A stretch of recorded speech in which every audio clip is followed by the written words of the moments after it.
Hello out there and welcome to Your Next Mission video podcast. The Army National Guard is made up of uncommon people doing uncommon things in the face of national disasters, serving a bigger purpose in 2,300 communities across our nation. Our guests today are the leadership team of the Army National Guard, who will tell us how the Guard is helping defend America's freedoms and ideals. So please stay tuned for this enlightening conversation. We'll be right back.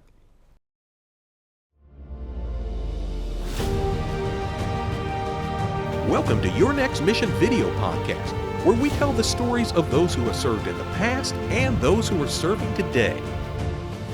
From transition to financial wellness, VA benefits to mental health, we cover issues facing veterans, active military, and their families.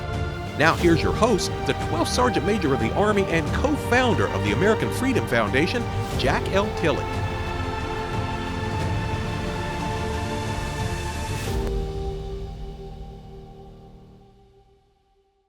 Thanks for joining us, and thanks to all the veterans and service members and their families for your service to our great country.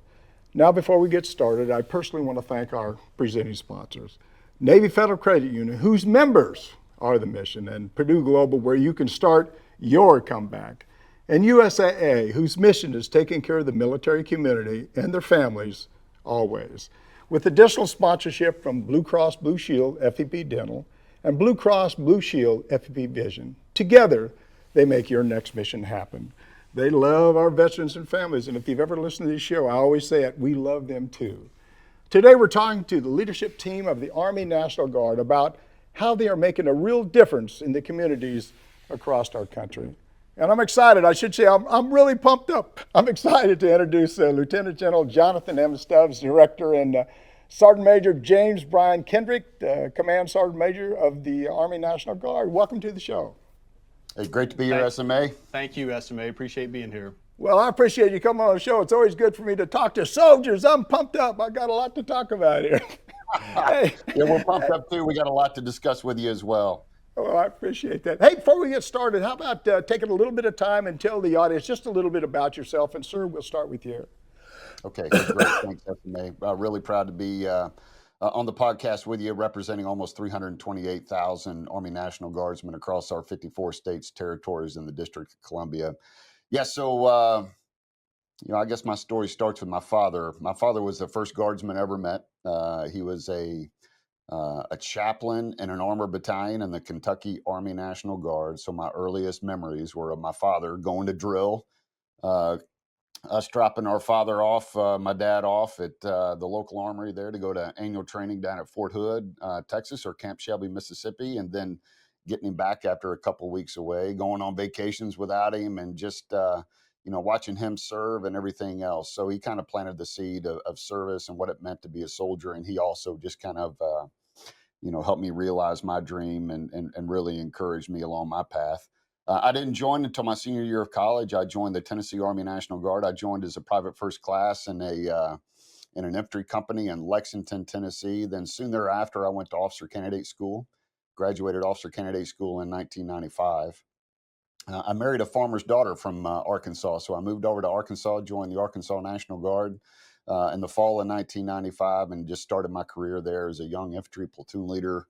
And then just kind of matriculated through the ranks and everything else. Had an opportunity to serve as an active guard reservist, an AGR officer for about 25 years, and had the privilege to lead at every level within my brigade combat team within the state of Arkansas, the 39th Brigade Combat Team, the Bowie team. Platoon leader, recon platoon leader. I commanded a rifle company in Northeast Baghdad in the Adamia district of Northeast Baghdad in 04-05. Went back to Iraq as a brigade S3, commanded a battalion, commanded the BCT, and then just did a number of staff assignments as an AGR officer in the Arkansas Guard, culminating as the state chief of staff. 2021, had an opportunity to come out here to the National Capital Region, get promoted to Brigadier General, serve on the National Guard Bureau staff, and then I spent a year serving on the HQDA G357 team down in the operations division as the deputy operations director for the Army. An incredible experience.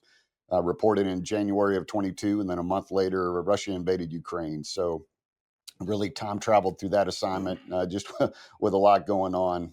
Very interesting. And then in January of 2023, the governor of Arkansas, Sarah Sanders, asked me to come back to serve as the adjutant general for the state of Arkansas. So reported back there in January 2023, did that job for about 18 months. Then was asked to come back and serve as director of the Army Guard. So I reported around the 1st of August of 2024 into that job. So I'm going on about 10 months in the position, and just really proud to be here. And like I said, representing our great guardsmen across the nation. You said a bunch of things that I can relate to. One is your dad was in armor. I'm an old armor guy, so I love that already. And the other thing, Yes. you was a private when you started out. Did you ever make Spec 4 or anything? When you got in there? No, I never made Spec 4. So I joined as a PFC, and then I didn't spend too long in the enlisted ranks, and then I was turning out to go to OCS soon thereafter. So, but I'm proud of the fact that I joined as a PFC, went to basic and AIT, one station unit training down at Fort Benning, Georgia, there, and got qualified as an enlisted 11 Bravo. Hooah! Yeah. Hey, Sergeant Major, how about yourself? Tell us a little bit about yourself. Hey, SMA. Yeah, so my military journey started 1989, senior year of high school. My dad, who's a Vietnam veteran, wanted to know what my plan post high school was, and I said, "Well, I think I'm going to live here and go to college." And he said, "Well, what's your plan to pay for that?" I said, "I kind of thought you were the plan, Dad." And he said that's not going to work. He said, "But I'm going to help you out." And shortly thereafter, I was talking to an active Army recruiter, and joined the active duty Army. Got stationed over in Germany as a combat engineer. Unit got called up for a Desert Shield, Desert Storm. So went over and participated in that. And once that was done, my active duty term of service was over, and I joined the Army National Guard in the state of Florida, and spent the first several years there as a traditional drilling guard member, going to college, working part-time, and going to drill into annual training. Had the opportunity to become an active guard member when my unit had a vacancy or an opening, and started at the company level, serving as an admin supply NCO, worked my way up to readiness NCO, and then through a variety of staff and leadership assignments at both at Camp Blanding, our training center, and at the Joint Force headquarters. Made first sergeant, and I had joined when I joined the Army National Guard. I became an explosive ordnance disposal technician. So got to go serve as a first sergeant with the EOD company there in the Florida Army National Guard. We deployed in support of Operation Iraqi Freedom. Had teams working in Kuwait, Iraq, and Qatar. And when we came back from that, got picked up to serve as a sergeant major. Served as the G3 sergeant major, doing operations, training, mobilization at the state level. Also served as the G1 sergeant major, and got the opportunity to be the CSM for our NCO Academy. Served as a engineer battalion CSM. Later was selected to be the state CSM, and was serving as the command senior enlisted leader for the Florida National Guard. When shortly after Thanksgiving of last year, got a call from General Stubbs, who said, "Hey, I'd like to select you to be the 14th Command Sergeant Major for the Army National Guard if you'll take the job." And I told him I'd be honored. And so I've been drinking from the fire hose ever since. I probably have talked to you before, because I live down just outside of Tampa. I'm sure I've talked to you before in the past anyway. The other thing is that here you go again. Your dad and me have a little bit in common. I was in Vietnam too, so that's a while back. Well, thank you very much for that. SMA, I know you probably don't remember, but I actually got to meet you for the first time. I'm not even sure that you'd been announced as the SMA, but it was in 2000. Back on MacDill Air Force Base. I was at a recognition ceremony. Sergeant Major of the Army Hall was there. Yeah. And I remember my state CSM, I said, hey, Sergeant Major, who is that? He said, that's Sergeant Major Jack Tilley. He said, he's probably the next SMA. And lo and behold, you sure enough were. Well, I think it was a fluke anyway. I think they just threw rocks and they hit me in the head or something like that. Hey, sir, as you know, it's a big year for the Army, the 250th year anniversary to be exact. I'm pumped up about that. It's also a big one for our nation, the 250th anniversary, beginning with the Revolutionary War. Would you tell us how the National Guard is tied to these events? Yeah, absolutely, SMA. I mean, you think about, and we just celebrated the 250th of the shot heard round the world at Lexington and Concord. That's 19 April 1775. So, it started with Captain John Parker and his band of about 80 militiamen on Lexington Green fired the first shots against the British regulars. And then soon thereafter, a Colonel John Barrett and his regiment of about 400 to 500 militiamen fought a subsequent engagement at Concord at North Bridge. So again, that's April 19th, 1775, and the American Army's birthday is formally recognized as June the 14th. So certainly the militia played a key and critical role. The regular components of the Continental Army were formed around the militia. And so we were very proud of that history, and the legacy of those militia units continues to live on to this day. About 33 or 34 of our regiments out there can trace their lineage back to the Revolutionary War. So we're very, very proud of that. And again, you think about the Revolutionary War period beginning in 1775, but the actual militia, our National Guard, traces its roots all the way back to the Massachusetts Bay Colony, founded in 1636. So we got a very, very proud tradition over 388 years of serving our nation and serving our respective states in times of crisis and conflict. Before the show even started, we was talking about the fact that, and I told you, I said there's no way we could get the job done without the National Guard. You're the. They always say the Army's a 911. Well, you must be the extension of that 911 because we call you all the time to make sure we're moving out there. But oh my goodness, great history. So, Sergeant Major, what does it mean to the Army National Guard to be basically, I guess as the General just said, the foundation of the Army from the very beginning? We are incredibly proud that the citizen soldier, civilian in peace, soldier in time of war, played such a critical role. Our state militias, the forerunners of our modern day Army National Guard, we're incredibly proud that they were instrumental in helping our young nation win its freedom and have been there since the very beginning of the United States Army. Yeah, a lot of people, again, they see the National Guard more than anybody else, and really the National Guard represents all of us. I used to say when we got together, we got the Guard Reserve and active duty together, I would always say, I'm sure they still say it, the Army. We all stick together because we got to work and function together. Hey, sir, you've been quoted as saying, I love this, trust is the trust is the fuel that powers the engine of the organization. How do leaders at the lowest level build and protect that trust within their teams? Hey, SMA, I appreciate that. Yeah, so the way I look at the Army National Guard, we'll just use a good sturdy pickup truck, kind of as that's the National Guard. We can do a whole lot of things, just like you said. I mean, a pickup truck. We're out there doing stuff within the homeland. We got about a little over 10,000 soldiers decisively engaged in the homeland right now. We've got almost 20,000 soldiers overseas supporting contingency operations and our combatant commanders all around the world. So, we're a pickup truck. We're dual use and everything else. The engine, without question, are our soldiers, right? I mean, they are what powers this pickup truck to get the job done, whether it's supporting our citizens inside the homeland in times of need or supporting our geographic combatant commanders in times of crisis and conflict. But that fuel that you speak of, without question, is trust. So if you think of our soldiers as the engine, that engine is fueled by trust. And the components of that fuel, I think, if you look at the mixture of the additives within that, it's very simple for me. It's a matter of character, commitment, and competence. And at the lowest level, right? I think that's what it takes to build trust at echelon within our Army, within our units, is each and every soldier coalescing around this idea of being soldiers, men and women of great character, doing the right thing the right way for the right reason.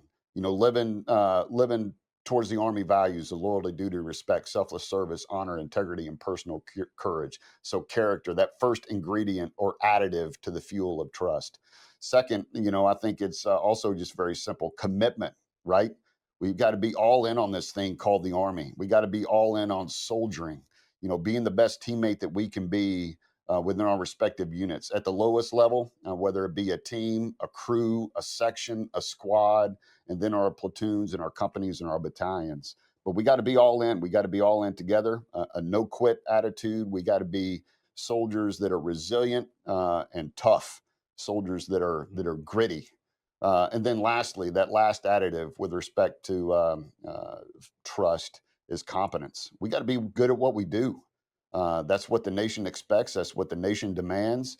And that's what we owe to each of us, to each other as fellow soldiers, is we got to be the best teammate that we can be. Again, we've got to be trained. We've got to be ready. We got to go all in on soldiering, meaning we got to hit the books. We got to show up to train. We got to be present.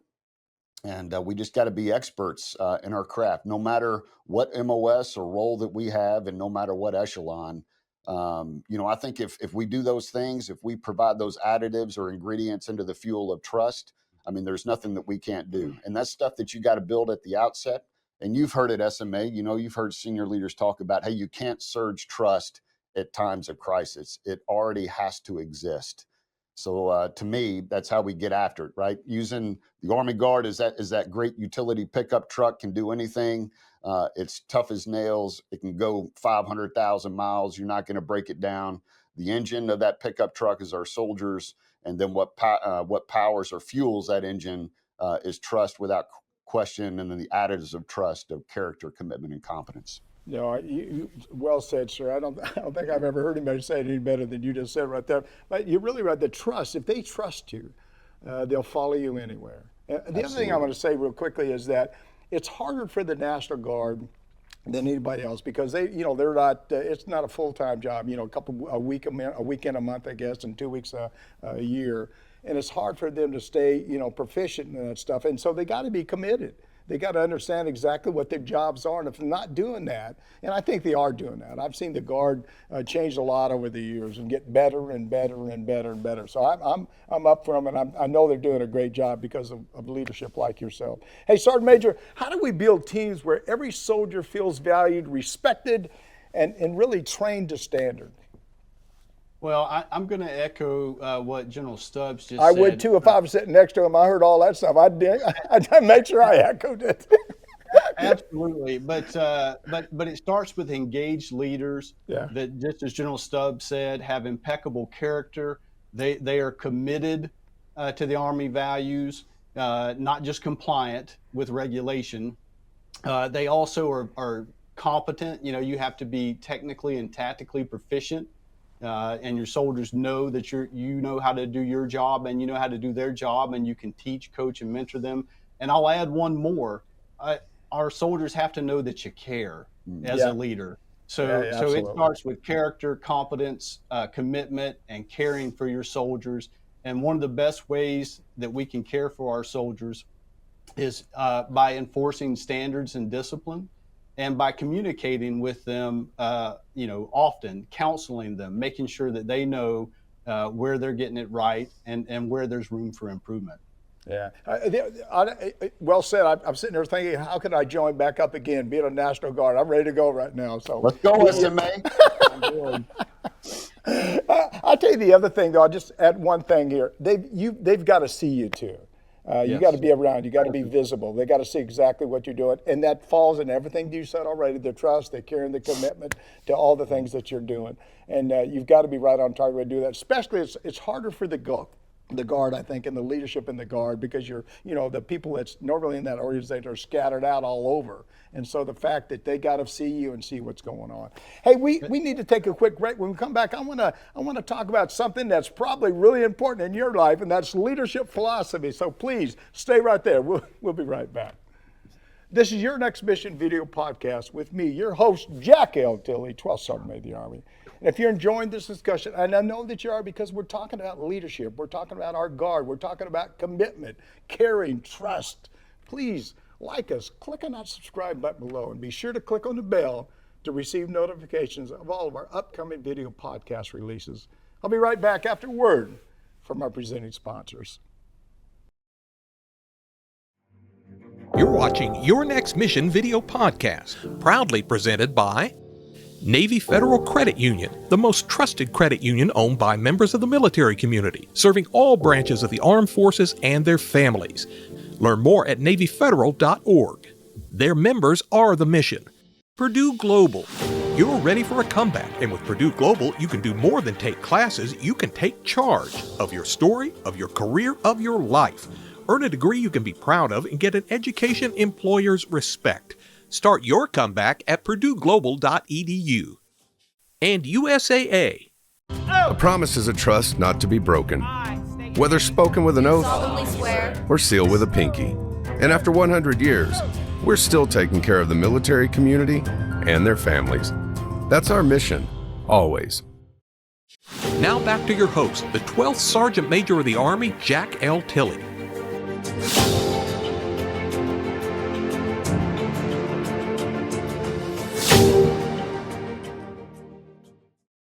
Welcome back. We're talking with Lieutenant General John Stubbs, Director, and Sergeant Major Brian Kendrick, Command Sergeant Major of the Army National Guard.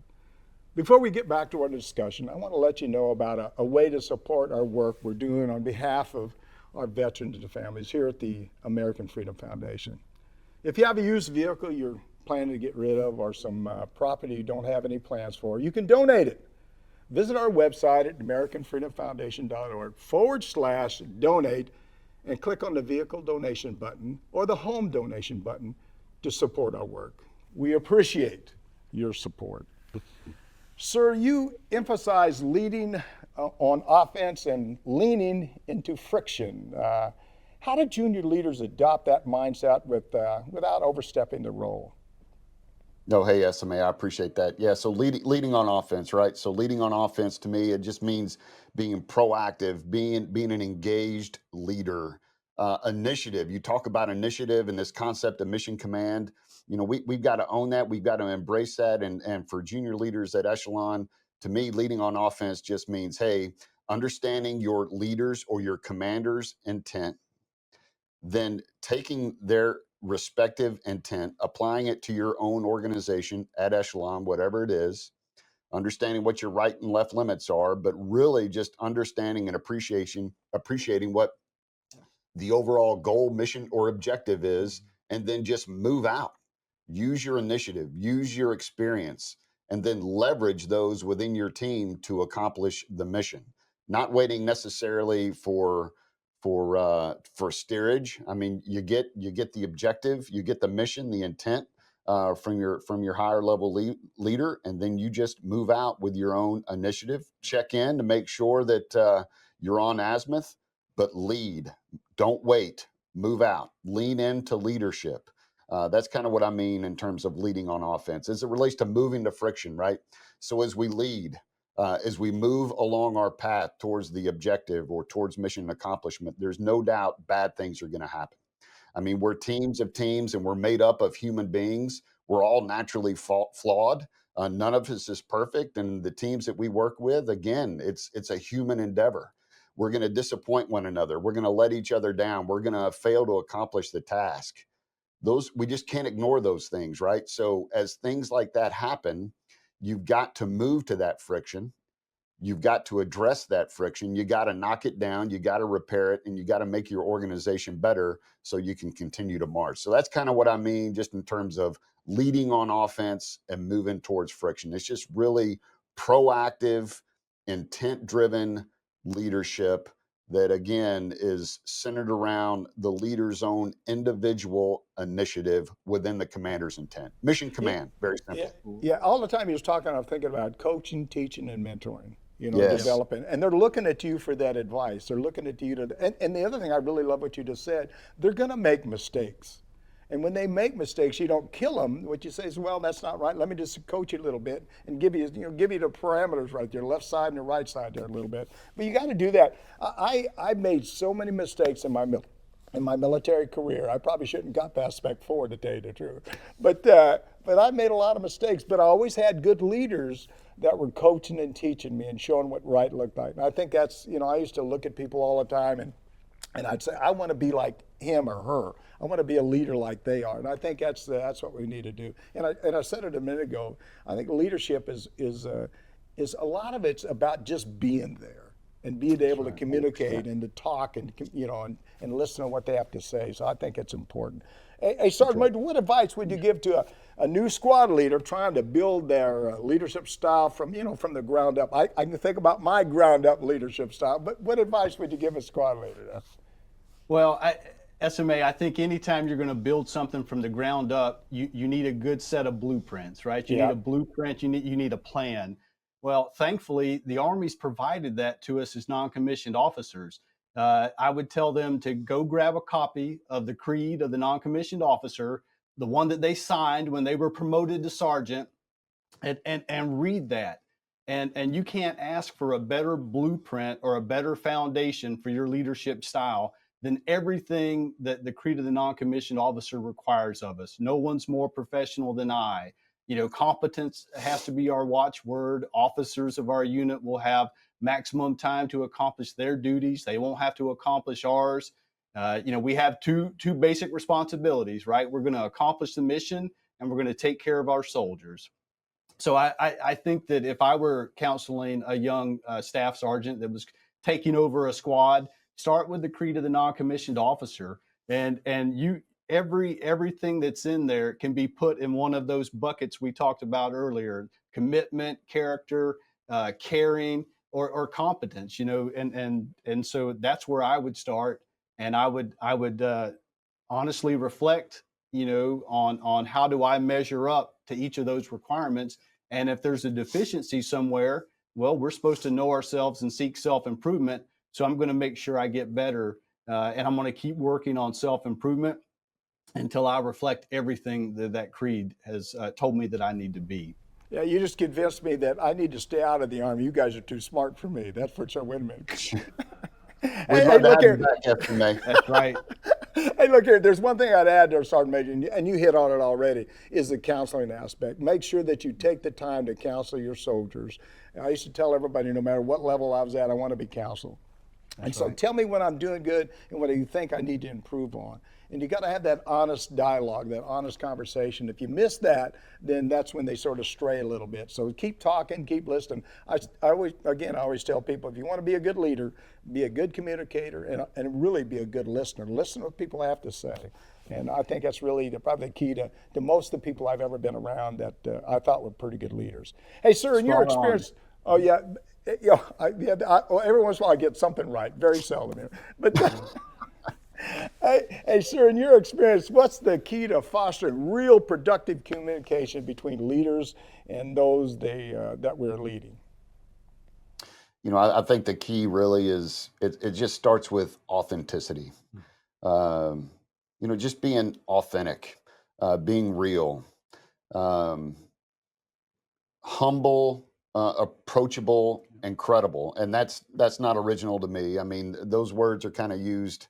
I kind of stole those. If you go out and you look at the Top Gun programs or the weapons school programs of tactical aviation within the Navy and the Air Force, those very well accomplished aviator, fighter pilot type instructors, I mean, they talk about being humble, approachable, and credible. And I think the same applies to us as Army leaders at Echelon. And then just also being authentic, being real, being willing to go knee to knee, eye to eye with a subordinate.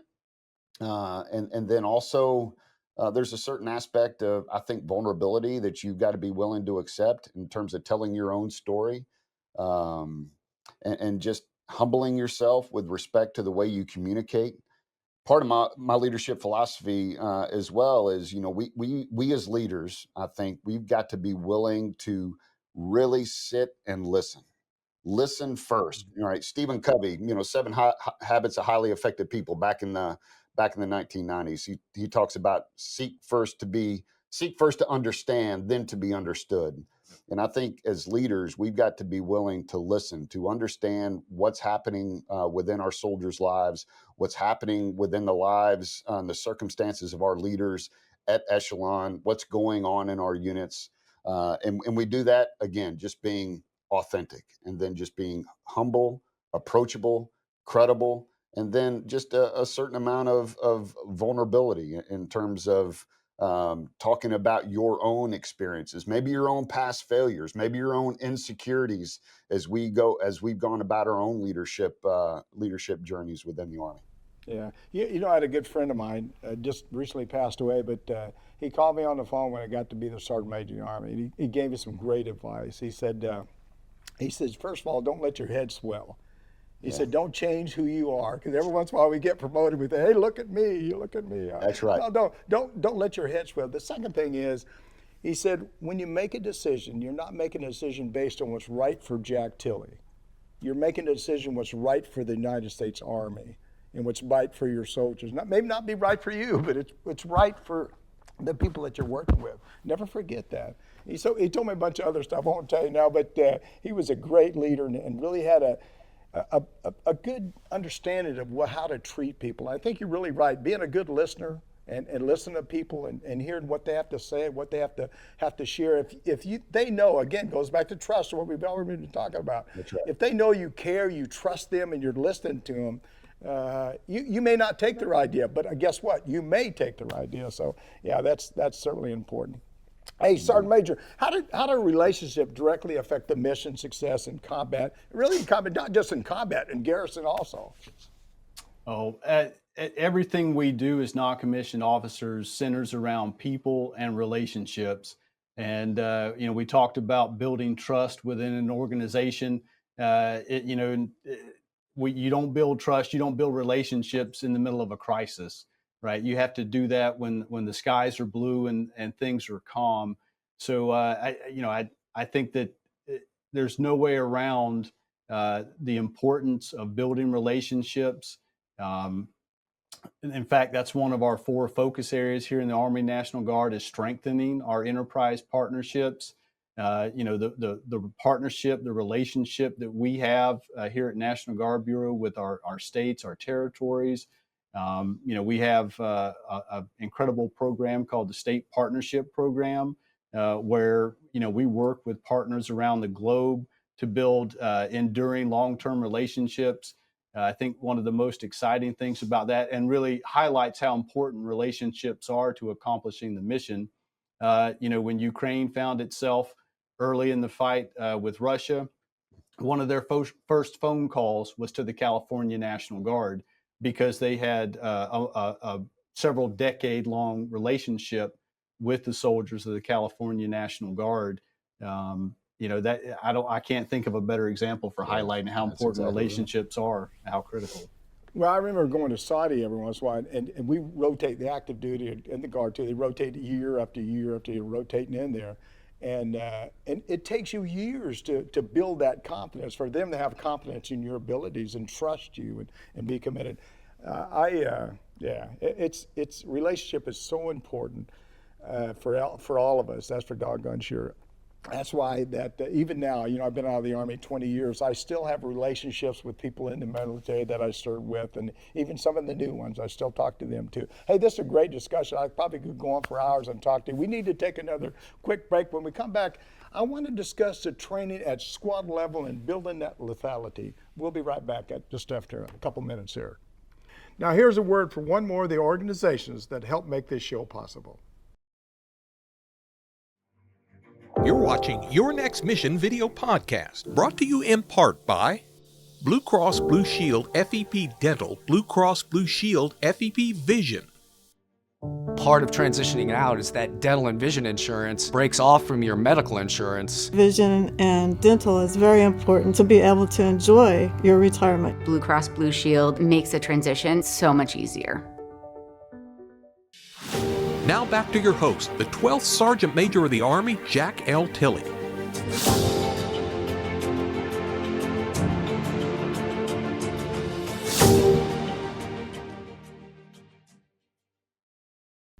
Welcome back. We're blessed to be here today with Lieutenant General John Stubbs, Director, and Sergeant Major Brian Kendrick, Command Sergeant Major of the Army National Guard.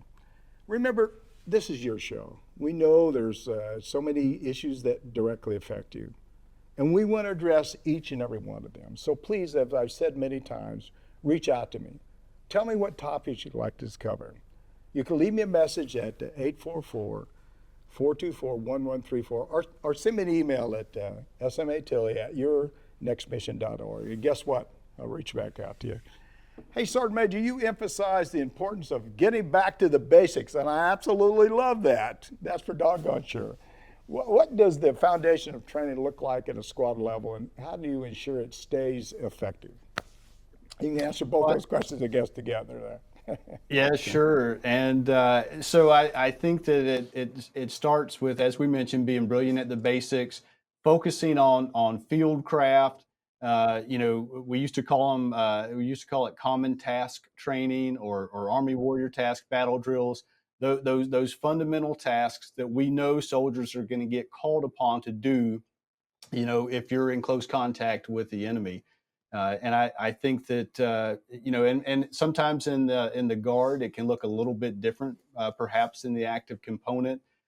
For us, if you're a squad leader and you're worried about the fundamentals and making sure that every soldier in your squad is ready to deploy, you're gonna make sure that they're operationally available. So you're tracking their medical readiness. Have they been through their periodic health assessment? You're going to make sure that they're qualified in their MOS, that they're passing the Army Combat Fitness Test, soon to be on the 1st of June, the Army Fitness Test, and you're making sure that they're getting to the rifle range and they're qualified with their primary weapon, just as basic building blocks. And sir, feel free to jump in, because I know sure. you're an infantryman at heart, and I think that one of the things that we're trying to do here in the Army National Guard to give squad leaders, sets and reps in a tough, realistic training environment is kicking off our Minuteman rotation program. Sir, any thoughts on the Minuteman rotation? Yeah. Hey, so SMA, the cool thing about the Army National Guard, right, is we're just about 40% of the Army's combat power.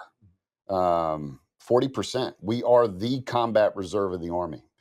So we have 8 divisions. We have 27 brigade combat teams currently made up of 5 armor brigades, 2 striker brigades, and 20 infantry brigades.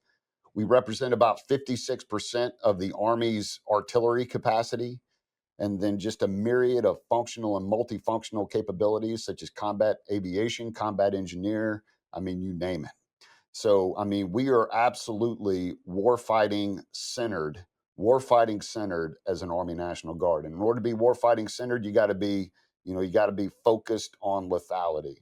And for us, and you said it at the outset, we got 39 days a year, typically 39 days a year to build unit readiness, lethality at echelon.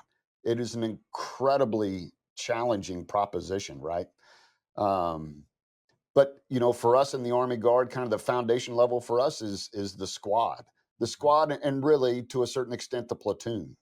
So what we want to do is we want to maximize or optimize those 39 days, typically, like you said, 1 weekend a month, and then 15 days during an annual training period to get after those key and critical battle tasks and then mission essential tasks at higher echelons that when the nation calls, we can rapidly aggregate into a pretty formidable capability. So for us, again, foundational elements, the squad. Now, in a time-constrained and resource-constrained environment, for us, we got to pick something and we got to be good at it. Yeah, it starts at the individual soldier level, the small team level, being brilliant in the basics, that field craft, that individual level proficiency, and then we aggregate that into the team and the squad and the platoon level. We pick just maybe a handful of battle tasks and maybe even just 1 to 2 mission essential tasks, and we go all in. I can tell you, when I was a lieutenant back in the 1990s, resource constrained environment, we didn't have a lot of time, not a lot of extra training days, and we went all in on squad and platoon attack. That's what my brigade did. we were going to be the best squad and platoon attack brigade in the entire United States Army. And every IDT weekend, we went to the field and we conducted deliberate attack over and over again. We went to annual training. We rolled out an annual training, and in a multi-echelon type training environment, it was all about the attack. And through that mindset, post 9/11, we were the same Army National Guard that showed up and showed out in the global war on terrorism, and we fought side by side across all components of the Army for over 20 years because of the foundation that we laid prior to 9/11, that foundation of just brilliance of the basics, going all in, optimizing time, optimizing resources. And that's kind of where we find ourselves now as we come out of GWOT, reorienting to large-scale combat operations.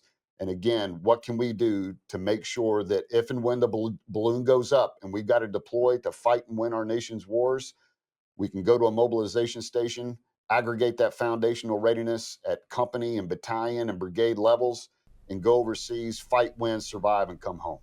You both said a lot of really good things. I was sitting there thinking all the time, you're going, you don't have no time when the balloon goes up. That's it. You got to go. You got to deploy. And if you don't know the basic fundamentals about just shooting your weapon first out, just the basic stuff. I mean, you can get on all the other stuff. You got to know your craft, and you got to be good at what you're doing. Because let's be honest, when we went in the military, went in the National Guard, you raise your hands, I'll protect and defend. That says two things. One is I'm willing to take a life, and I'm willing to give up my life. So you have to be ready. I always say, let it be somebody else, not me. Let somebody else get shot. I don't want to get shot. I'm a coward. Hey, sir, you've spoken about, I think you already talked about this, building lethal squads. What defines lethality in the modern National Guard formation, and how do you measure that? How do you evaluate that?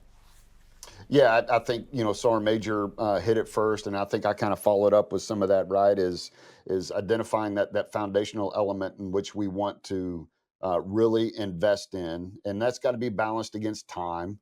It's got to be balanced against just other resourcing considerations. But for us in the National Guard, it's really at the squad and then at the platoon level. I think in 39 days we can build cohesive lethal squads, and we can also build cohesive and proficient platoons.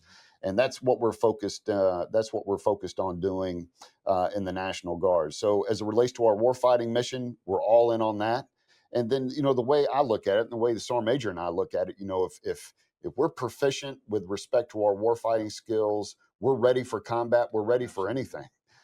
So, if we got to do something in the homeland in response to, say, a natural disaster or a terrorist attack or whatever the case may be, because of our combat competencies and the foundational skills and proficiency that we built at the squad and platoon level, we can roll out in short order and be there for our citizens in time of need. And you see that playing out time and time again all across the country. You really see it during like hurricane season, the wildfire season, and the like. Guardsmen just continually responding in very short order to the needs of their governors, so they can go out there, protect citizens, infrastructure, everything else, because when it comes down to it, we're competent in our warfighting skills. Those warfighting skills really translate well to what we do inside the homeland as it relates to just leadership, troop leading procedures, pre-combat checks and inspections, the basic fundamentals of issuing an order, managing risk, all those things, they absolutely correlate and correspond with one another. Yeah, I was sitting there thinking about train the way you're going to fight. That probably means more to you guys than a lot of things. Train the way you're going to fight, and don't try to cut any corners. Make sure. I remember when I was a division sergeant major, when I got the division, they never fired with their body armor on. And I said, why aren't you doing that? He said, well, we don't shoot as good. Well, how about that? Put it on, So I made them put it on, and of course the scores went down, and 4 or 5 months later they fired just as good. So I'm really into, I'm sure you are too, train the way you're going to fight. You just can't cut corners. No time can you cut corners, that's for sure. Sergeant Major, you said every squad leader is a trainer. I love that. That's exactly true. What's your challenge to those E5s and E6s on how to fall into that role, I guess? Well, it's tough. Training management, I think we recognize across our enterprise, we've lost a little bit of our skill set when it comes to managing training or training management. Because so much of the global war on terror was what I call kind of wash, rinse, repeat from a training standpoint, right? It was very prescribed. So I think we recognize that that's an area or a skill set that we have to build back up, and I think we're doing that in the operational domain by giving our squad leaders time back on the schedule so that they can conduct sergeants training and focus on tasks where they see things that need improvement within the squad.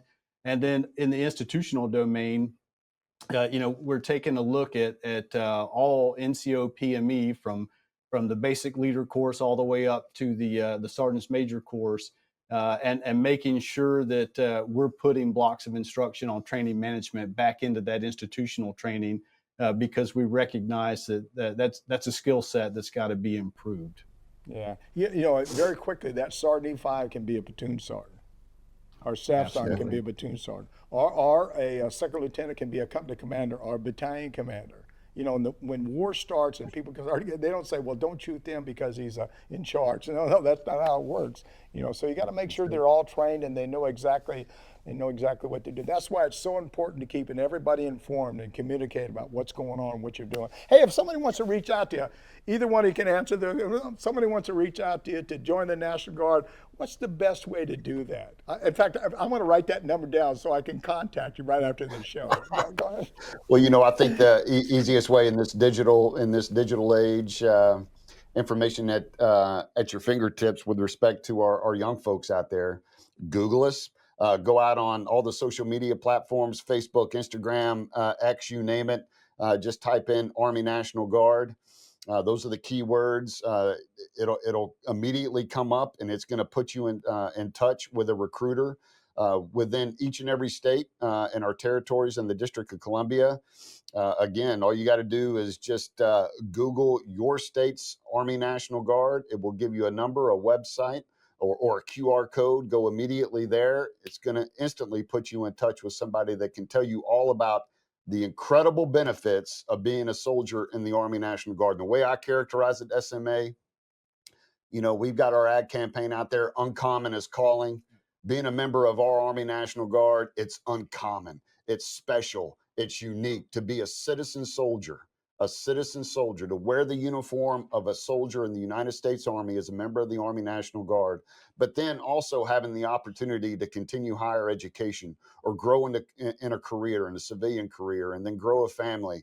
All that done simultaneously. It is uncommon, it's unique and special. And I'll also tell you, there is no better place for a young person in today's America than to serve in the Army National Guard, to be a citizen soldier. No better place, because there's no better people, no better opportunity, and no better deal, in my humble military opinion. So just get out there and Google it. Come find us, come see us. And we want to bring you onto the team. We've got like record-setting recruiting metrics and recruiting results that are happening this year. We're very proud of our recruiting enterprise. Folks want to join our organization, and more importantly and special to me is that once we get them on board, our retention rates are just through the roof right now. So once we get them on board, they're a member of a team, valued, respected, they're trained, and they want to stay on our team. So, our Major. Well, wait a minute. So I'm gonna add that. I got some grandbabies. You think I can sign them up early and let them just sort of Sign them up. Yep. We'll go ahead and we'll take their information and we'll load them in. We'll load them into the program. We'll get them ready, SMA.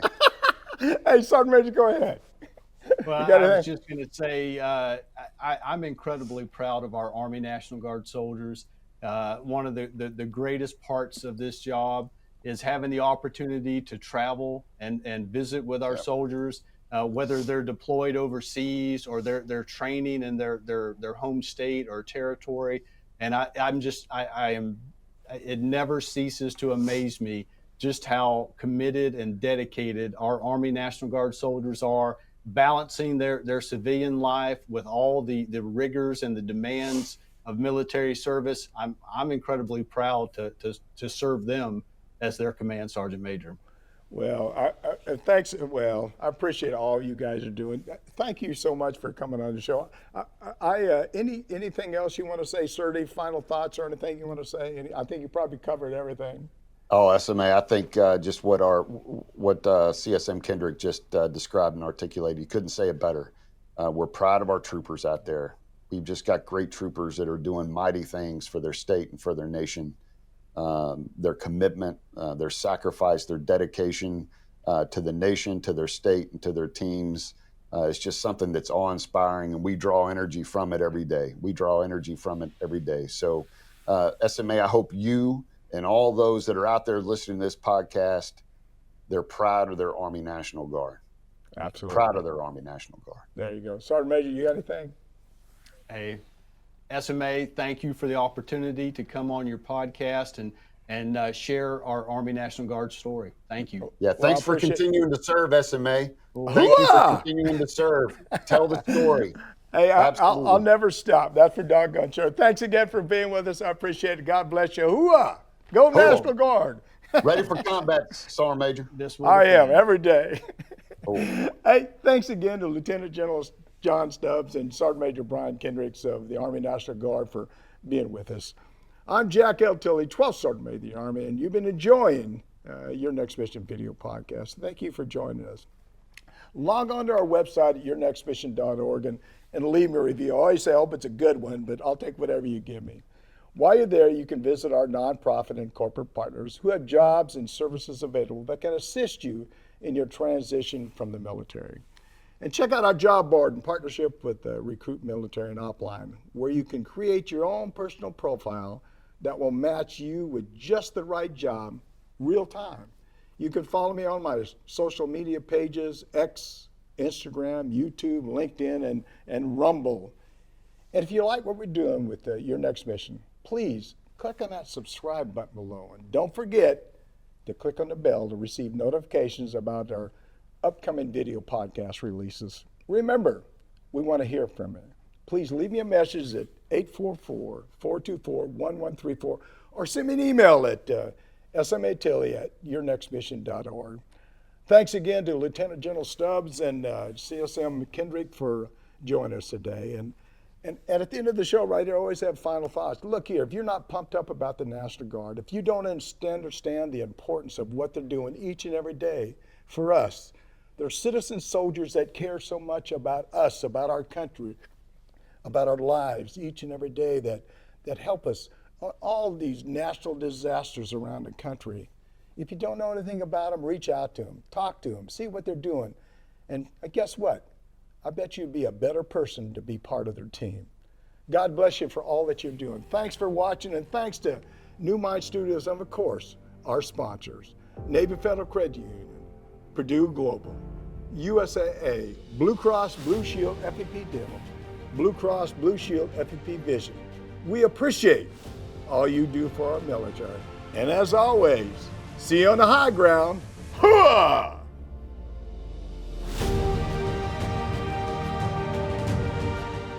You've been listening to Your Next Mission, brought to you by the American Freedom Foundation. Learn more by visiting yournextmission.org.